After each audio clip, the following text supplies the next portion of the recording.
اللہ کے بندو، قرآن فیصلہ کرتا ہے کہ نبی کو مسحور کہنے والا وہ ظالم ہے۔ پھر کہتے ہیں جی یہ بتاؤ یہ سورہ فلق اور سورۃ ناس کیوں نازل ہوئی؟ اگر نبی پہ سحر نہیں ہوا، جادو نہیں ہوا، تو یہ سورہ فلق اور سورہ ناس کیوں نازل ہوئی؟ ہم کہتے ہیں، آپ کہتے ہیں کہ جی جو سحر کا واقعہ ہے اس کا جو آپ داستان بیان کرتے ہو وہ یہ ہے کہ نبی جب جنگ خیبر سے واپس آیا، اب جنگ خیبر 7 ہجری میں ہوئی ہے، یعنی مکہ میں آپ نے 13 سال گزارے، 7 سال آپ نے مدینہ میں گزارے، کتنے ہو گئے؟ 20 سال ہو گئے، 20 سال ہو گئے، اور یہ سورۃ فلق اور سورۃ ناس جو ہے یہ 20 اور 21 ہے، 20 سال ہو گئے اور یہ 20 اور 21 ہے، اور مکے کے اندر جو ہے 86 صورتیں جو ہے وہ نازل ہوئی ہے۔ کتنی ہوئی ہے مکے کے اندر؟ 86 صورتیں نازل ہوئی ہے، اور یہ صورت جو ہے یہ 20 اور 21 ہے، دونوں صورتیں۔ تو آپ بتاؤ کہ یہ تو مکے میں ابتدائی دور میں نازل ہوئی ہے، ابتدائی دور میں نازل ہوئی ہے۔ اس صورتوں کے نازل ہونے کے 20 سال کے بعد آپ کہتے ہو کہ نبی پہ جادو ہوا ہے۔ اب چونکہ 20 اور 21 نمبر صورتیں ہیں تو چلو آپ اس میں سے تھوڑا کٹوتی کر لو، یعنی 2-3 سال کی اور کٹوتی کر لو، 20 نہ صحیح 17-18 سال ہو گئے، 17-18 سال پہلے یہ صورتیں نازل ہو چکی ہے، اور حدیث کے اندر اس کی صراحت بھی ہو گئی ہے کہ جب یہ صورتیں نازل ہوئی ہے تو اس سے پہلے جو اللہ کے رسول جن دعاؤں سے اللہ رب العزت سے پناہ مانگا کرتے تھے، دعائیں کرتے تھے، ان کو چھوڑ کر ان صورتوں سے پھر مانگا کرتے تھے۔ ان صورتوں کو اللہ کے رسول باقاعدہ پڑھا کرتے تھے، تو رسول پہ صورتیں 17-18 سال پہلے نازل ہو چکی ہے، رسول صورتوں کو پڑھ بھی رہا ہے، رسول پھر بھی جادو ہو گیا۔ اب بتاؤ ان صورتوں سے جادو کیسے ختم ہو گیا؟ صورتیں تو پہلے نازل ہو چکی ہے، 17-18 سال اللہ کے نبی پڑھتے 17-18 سال ہو گئے ہیں، پھر بھی جادو ہو رہا ہے، تو جادو اترا کیسے؟ ابن ماجہ کی اس روایت کے اندر ہے کہ جو جادو انہوں نے کیا تھا، بخاری اور مسلم کے اندر بھی اس کی تفسیر ہے کہ یہ کچھ بال تھے، کچھ کنگھی تھی، کچھ جو ہے نا وہ داغے تھے، اور ان پر یہ جادو کیا تھا۔ ان جادو کے سامان کو انہوں نے کیا کیا تھا؟ بنو زریق ایک شہر ہے، اس میں ایک کنواں تھا جس کا نام زیزروان ہے، اس زیزروان کنویں کے اندر انہوں نے پتھر کے نیچے ان چیزوں کو دبا دیا تھا، جس کے اثر کی وجہ سے اس کنویں کا پانی جو ہے وہ بھی ایسا ہو گیا تھا جیسے مہندی کلر چھوڑتی ہے، مہندی کے رنگ کا۔ عجیب عقیدے ہیں آج اہل توحید بھی، اللہ رحم کرے ہمارے اوپر، کہاں چلے گئے یہ لوگ؟ یعنی ان کا یہ عقیدہ ہے کہ سحر جن چیزوں پہ ہوتا ہے اس کی وجہ سے پانی کا کلر بھی چینج ہو جاتا ہے۔ قرآن کہتا ہے لا تبدیل لخلق اللہ، میری تخلیق میں کوئی تبدیلی نہیں کر سکتا ہے۔ ساحر کے سحر سے تخلیق میں تبدیلی ہو رہی ہے۔ پھر زیزروان اور مدینے کے اندر تقریباً کم از کم 3 کلومیٹر کا فاصلہ ہے۔ اتنا زبردست جادو تھا، وہ سر پہ چڑھ کے بولتا تھا۔ آپ نے سنا ہوگا ہمارا جادو سر پہ چڑھ کے بولتا ہے، یہ سر پہ چڑھ کے بولنے والا جادو۔ زیزروان سے فاصلہ طے کرتے ہوئے یہ جو ہے اپنی گاڑی پر سوار ہو کے مدینہ پہنچ گیا ہے، اور 3 کلومیٹر دور اللہ کے نبی پر اس نے اٹیک کیا ہے، اور اٹیک کیا ہے اتنا زبردست اٹیک کیا ہے کہ نبی بیویوں کے پاس جاتا ہے اس کو پتہ نہیں، نبی کام کرتا ہے اس کو پتہ نہیں۔ الیاذ باللہ ثم الیاذ باللہ، ظالموں اس دین کا کیا ہوگا، اس کتاب وحی کا کیا ہوگا جو محمد پہ نازل ہو رہا ہے؟ پورا دین مشکوک ہو جائے گا، اللہ کی کتاب مشکوک ہو جائے گی۔ شاید ہو سکتا ہے کہ یہ فلاں آیت اس وقت نازل ہوئی ہو جب اللہ کے نبی مسحور تھے، الیاذ باللہ، پھر کیا ہوگا؟ سوچو، غور و فکر کرو۔ اب میں آپ کو تھوڑی سی تفصیل بتاؤں کہ قرآن مجید یہ سحر کا عقیدہ جو بتاتا ہے یہ مومنوں کا نہیں ہے، ورنہ میں چیلنج کرتا ہوں قرآن سے ایک آیت کوئی بتا دے کہ کسی بھی دور کے اندر کسی نبی نے، اس کے شاگرد نے، اس کے صحابی نے، اس کے حواری نے یہ عقیدہ رکھا ہو کہ سحر کے اندر اثر ہے۔ قرآن نے اس کی تائید کی ہو، قرآن نے بتایا ہو کہ اس کے اندر اثر ہے، ایک آیت کوئی دکھا دے۔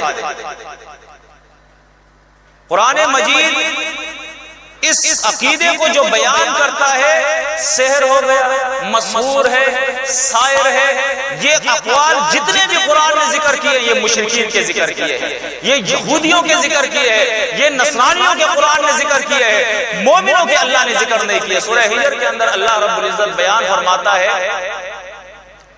اگر ہم ان مشرکین کے لیے آسمان کے دروازے کھول دیں، آسمان کے، اور یہ پورا دن آسمان پہ چڑھتے رہے اس دروازے سے، اس کے بعد بھی یہ کیا کہیں گے؟ قالوا انما سکرت ابصارنا بل نحن قوم مسحورون، ہماری کسی نے نظر بندی کر دی ہے، ہم پر کسی نے سحر کر دیا ہے۔ یعنی پھر بھی یہ حق مانیں گے نہیں، یہ کہیں گے ہماری کسی نے نظر بندی کر دی ہے، بلکہ ہم تو مسحور ہیں، ہم پر کسی نے سحر کر دیا ہے۔ اب تھوڑا سا آگے بڑھتے ہیں کہ جی سحر سے نظر بندی ہو جاتی ہے۔ ہماری اس امت کے اندر بہت سارے لوگ ہیں جو سحر کے متعلق یہ عقیدہ رکھتے ہیں کہ سحر جو ہے اس سے ماہیت اور حیثیت کے اندر تبدیلی آ جاتی ہے۔ جیسے مثال کے طور پہ انسان ساحر اپنے منتر سے اور اپنے علم سے اس کو گدھا بنا سکتا ہے، کتا بنا سکتا ہے، بلی بنا سکتا ہے، بیمار کر سکتا ہے۔ کچھ لوگ کہتے ہیں کہ نہیں، سحر میں اتنا اثر تو نہیں ہے کہ کسی کی تخلیق کے اندر تبدیلی کر دے، لیکن سحر جو ہے اس سے نظر بندی ضرور ہو جاتی ہے، نظر بندی ضرور ہو جاتی ہے۔ حالانکہ ان کو معلوم ہونا چاہیے کہ یہ بھی تو اللہ کی تخلیق میں تبدیلی ہے نا۔ اب اللہ نے مجھے آنکھیں دی ہیں، میں اس آنکھوں سے انسان کو انسان دیکھتا ہوں، جانور کو جانور دیکھتا ہوں، مرد کو مرد دیکھتا ہوں، عورت کو عورت دیکھتا ہوں، کالے کو کالا دیکھتا ہوں، سفید کو سفید دیکھتا ہوں۔ اور کوئی ساحر آ کے منتر پڑھے، منتر پڑھنے کے بعد میری نظر بندی کرے، اب مجھے انسان گدھا نظر آتا ہے۔ تو اللہ کی تخلیق کے اندر تبدیلی ہو گئی یا نہیں ہو گئی؟ اللہ نے جو آنکھیں بنائی تھی وہ دیکھنے کے لیے، ساحر نے وہ طاقت اس سے لے لی، اب اس کو کالا جو ہے سفید نظر آتا ہے، انسان اس کو جانور نظر آتا ہے، مرد اس کو عورت نظر آتی ہے۔ تو اب بتاؤ کہ یہ اللہ سے زیادہ پاورفل ہو گئے یا نہیں ہو گئے؟ اللہ نے جو آنکھیں بنائی تھی اس کی آنکھوں کی حقیقت ہی تبدیل ہو گئی۔ قرآن مجید کے اندر اللہ سوال کرتا ہے، ام من یملک السمع والابصار، قرآن کے ماننے کا دعویٰ کرنے والوں، ایمان کا دعویٰ کرنے والوں، ذرا یہ تو بتاؤ یہ آنکھوں یہ کانوں کی طاقت کس کے پاس ہے، یہ آنکھوں کی طاقت کس کے پاس ہے؟ قرآن مجید کہتا ہے یہ اللہ کے پاس ہے، اللہ کے علاوہ کسی کے پاس نہیں ہے۔ اب دیکھو میں ایک مثال آپ کو دیتا ہوں۔ قرآن مجید کے اندر سورۃ انفال آیت نمبر 44 کے اندر اللہ رب العزت نے جنگ بدر کا واقعہ ذکر کیا ہے۔ دیکھیں جنگ بدر کے اندر آپ سب جانتے ہیں اہل ایمان جو تھے وہ تعداد میں کم تھے اور کفار جو تھے وہ تعداد کے اندر زیادہ تھے۔ اب جب آمنے سامنے ہوئے ہیں بدر کے میدان میں تو قرآن کہتا ہے صحابہ کرام کو اور اپنے رسول کو اپنا یہ احسان یاد دلاتا ہے اللہ کہ نبی اور میرے نبی کے صحابہ یاد کرو وَإِذْ يُرِيكُمُوهُمْ إِذْ الْتَقَيْتُمْ فِي أَعْيُنِكُمْ قَلِيلًا وَيُقَلِّلُكُمْ فِي أَعْيُنِهِمْ۔ اللہ فرماتا ہے وہ وقت یاد کرو کہ جب تم دشمن سے تمہارا سامنا ہوا تو وہ دشمن جو زیادہ تھے ہم نے تمہاری آنکھوں میں ان کو کم کر کے دکھایا، نظر بندی کر دی نا اللہ نے۔ دیکھیں وہ کفار زیادہ تھے لیکن اللہ نے ان کی آنکھوں میں ایسی نظر بندی کر دی کہ اب وہ زیادہ جو ہے ان کو کم نظر آ رہے ہیں۔ تو یہ صفت کس کی ہو گئی؟ اور اگر کوئی کہے کہ ساحر بھی یہ کر سکتا ہے تو پرلے درجے کا مشرک ہے یا نہیں؟ اس کے شرک کے اندر کوئی شک اور شبہ رہے گا؟ میرے دوستان عزیز یہ بالکل شرک کا عقیدہ ہے، 100% شرک کا عقیدہ ہے۔ پھر آپ دیکھیں اگر کوئی یہ عقیدہ رکھے کہ وہ کچھ کلمات لکھتا ہے اور ان کلمات سے کام ہو جاتا ہے، تو کلمات سے جو کام ہو جاتا ہے اور پھر یہ بھی کہتے ہیں کہ یہ کلمات جو ہوتے ہیں یہ کلمات خبیثہ ہوتے ہیں۔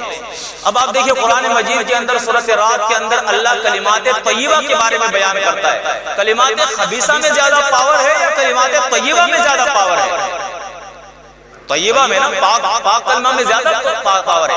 اللہ پاک کلمات کا ذکر کرتا ہے، وَلَوْ أَنَّ قُرْآنًا سُيِّرَتْ بِهِ الْجِبَالُ أَوْ قُطِّعَتْ بِهِ الْأَرْضُ أَوْ كُلِّمَ بِهِ الْمَوْتَىٰ بَل لِلَّهِ الْأَمْرُ جَمِيعًا۔ اللہ فرماتا ہے اس قرآن کے اندر بھی یہ اثر نہیں ہے، اس قرآن کے اندر، ان کلمات طیبہ کے اندر بھی یہ اثر نہیں ہے کہ اس کے ذریعے پہاڑ چل پڑے، زمین شق ہو جائے اور مردے کلام کرنے لگے۔